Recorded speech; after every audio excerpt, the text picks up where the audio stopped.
Assalamualaikum dan selamat sejahtera. Selamat kembali ke channel YouTube saya Cikgu Mus. Pada hari ini kita akan membincangkan Matematik Tambahan Tingkatan 5 Bab 1 Sukatan Membulat. Subtopik 1.1 Radian. Latihan kendiri 1.1, latihan formatif 1.1.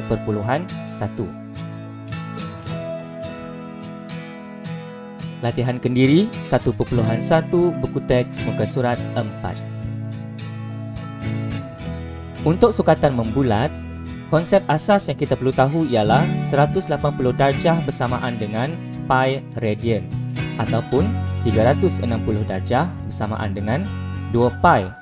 Untuk radian, yang penting adalah penukaran unit bagi sudut. Yang pertama sekali adalah daripada unit degree kepada radian. So, cara untuk mengingatnya adalah kita tengok dekat sini n. Maka apa yang kita perlu buat adalah darabkan dengan pi per 180 darjah. Manakala sekiranya daripada unit radian kepada unit degree, kita tengok huruf D ini dia menyerupai huruf sifar. Makanya kita perlu buat darab 180 per pi. Itu adalah konsep asas penukaran unit radian. Kita terus tengok latihan kendiri 1.1 soalan 1. Tukarkan setiap sudut yang berikut kepada darjah. Gunakan pi sama dengan 3.142. Soalan 1. Pi per 8 radian.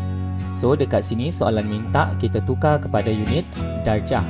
Daripada radian kepada darjah. Makanya, darab 180 per pi. Apa yang kita perlu buat dekat sini? Pi per 8 darab 180 darjah per pi.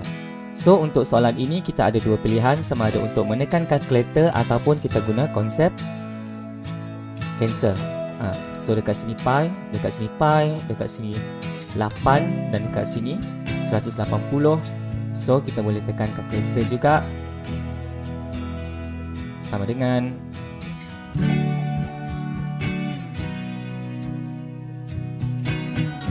22.5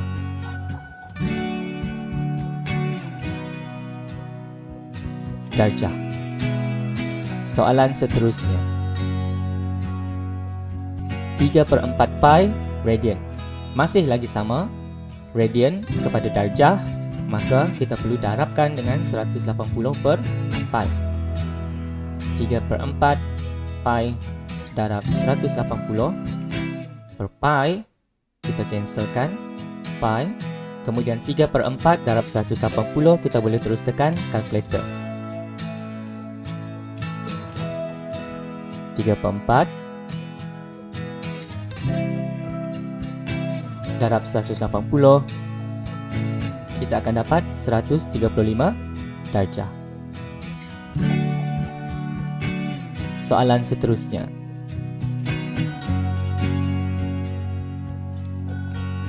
C. Sifar 0.5 radian. Sifar 0.5 darab 180 per pi.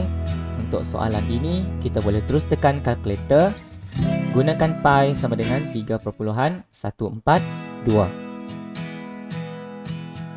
Sifar 0.5 darab 180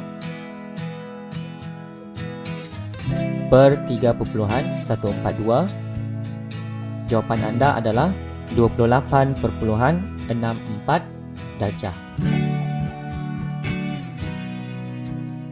Untuk darjah, pastikan anda mengambil 2 tempat perpuluhan. Sudah memadai. Seterusnya kita tengok soalan D, 1.4 radian. Menggunakan konsep yang sama, kita darab dengan 180 darjah per pi. Dan pi kita adalah 3.142. 1.4 darab 180 per 3.142. So kita dapat jawapan 59.58 darjah. Seterusnya, soalan 2. Tukarkan setiap sudut yang berikut kepada radian dalam sebutan pi. Soalan minta dalam sebutan pi. Bermakna kita tidak perlu gantikan nilai pi. Kepada radian, maksudnya darjah kepada radian. Dan dekat sini, huruf N kita perlu darab dengan pi per 180. Dan kita terus buat 18 darjah darab pi per 180. Memandangkan soalan minta dalam sebutan pi, so kita tidak perlu gantikan nilai pi, kita hanya perlu tekan kalkulator 18 per 180.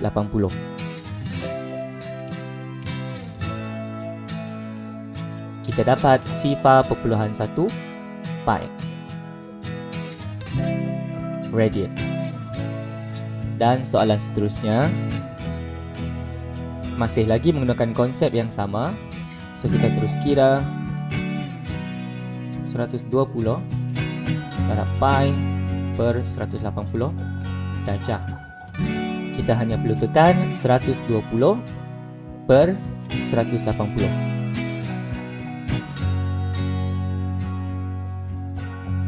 Dan jawapan kita ialah sifar 0.6667. So, untuk bentuk yang jadi semula macam ini adalah dinasihatkan anda menukar kepada pecahan supaya jawapan anda lebih kemas. 2.3 pi. Sekiranya soalan minta dalam 3 angka bererti ataupun 4 angka bererti, barulah kita ambil dalam bentuk perpuluhan.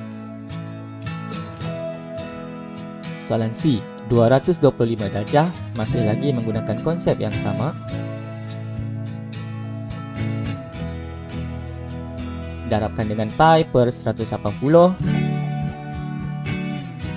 Kita hanya perlu masukkan dalam kalkulator 225 per 180 darjah dan kita dapat 5/4 pi. Seterusnya, soalan D. 300 darjah darab pi per 180 darjah. Tekan kalkulator 300 per 180. Kita akan dapat 5/3 pi. Semua ini adalah dalam unit radian. Ini radian, ini pun radian, dan ini pun radian.